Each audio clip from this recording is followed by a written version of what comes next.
Listen here, student. Now we are going to quantum mechanical model of the atom.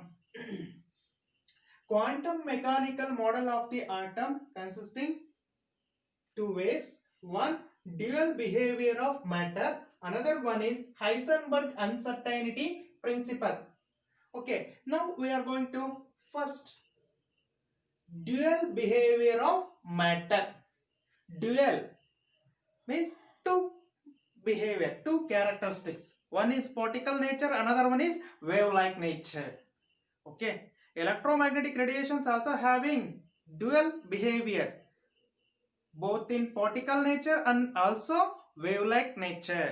ಹೌದಾ ಅದೇ ರೀತಿನೇ dual behaviour of matter matter also having dual nature ಅನ್ನೋದನ್ನ ಹೇಳ್ತಕ್ಕಂಥದ್ದು. ಅಂದ್ರೆ ಮ್ಯಾಟರ್ಗೆ example ನಾವು electromagnetic radiation ಬಿಡ್ತಾ ಇದೀವಿ, ಅಲ್ಲಿ ಏನಾಗ್ತಾ ಇದೆ, ವೇರಿಯೇಷನ್ ಆಗ್ತಾ ಇದೆ, ಅದೆಲ್ಲ ಹೇಳಿದೆ, ಎಕ್ಸ್ಪ್ಲೈನ್ ಮಾಡಿದೆ. ಮ್ಯಾಟರ್ ಆಲ್ಸೋ ಅಥವಾ any of the ordinary object also having dual nature ಅಂತ ಹೇಳ್ತಿದ್ದಾರೆ. ಓಕೆ, ಅದನ್ನ ಹೇಳ್ತಕ್ಕಂಥದ್ದು. First one dual behaviour of matter. ಅದರಲ್ಲಿ ಫ್ರೆಂಚ್ ಫಿಸಿಸಿಸ್ಟ್ ಇದನ್ನ ಯಾರು ಎಕ್ಸ್ಪ್ಲೈನ್ ಮಾಡಿದ್ರು? French physicist D Broglie in 1924 proposed that matter like radiation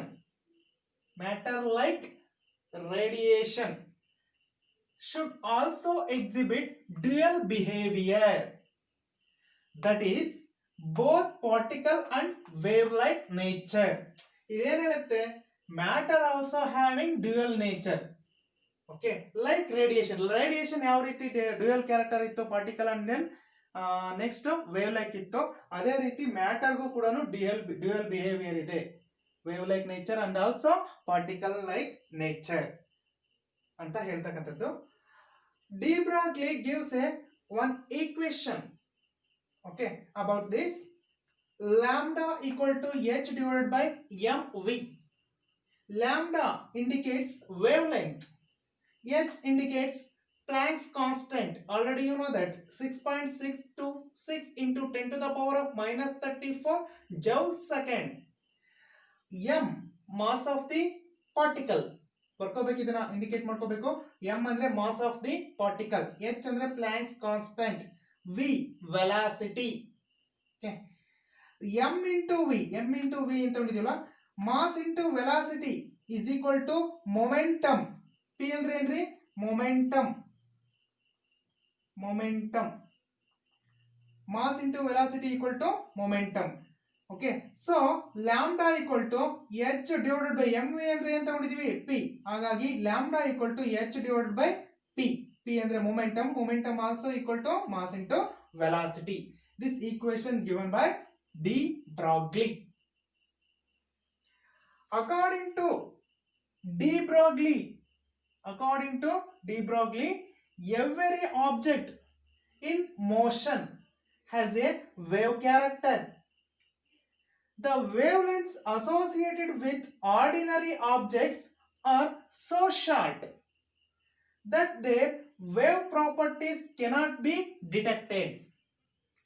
Listen here, ordinary object ಕೂಡ dual behaviour ಇರುತ್ತೆ, ಬಟ್ ವೇವ್ ಕ್ಯಾರೆಕ್ಟರ್ ನಾವು ಈಸಿಯಾಗಿ ಫೈಂಡ್ ಔಟ್ ಮಾಡೋದಕ್ಕೆ ಆಗಲ್ಲ. ಈಗ ಎಕ್ಸಾಂಪಲ್ ಯಾವುದೋ ಒಂದು ಆಬ್ಜೆಕ್ಟ್ ಮೂವ್ ಆಗ್ತಾ ಇದೆ, ಆರ್ಡಿನರಿ ಆಬ್ಜೆಕ್ಟ್ ಮೂವ್ ಆಗ್ತಾ ಇದೆ, it's having certain wave length and then certain property also.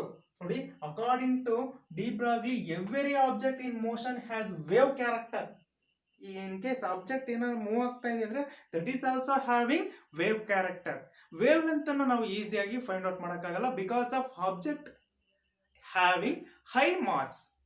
Okay, higher in mass, that's why shorter in wave length. That's why we are not able to easily analyze the wavelength of a matter. But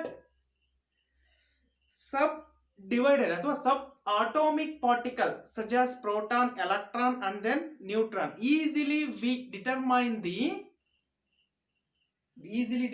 the wavelength because of mass of the electron is very small.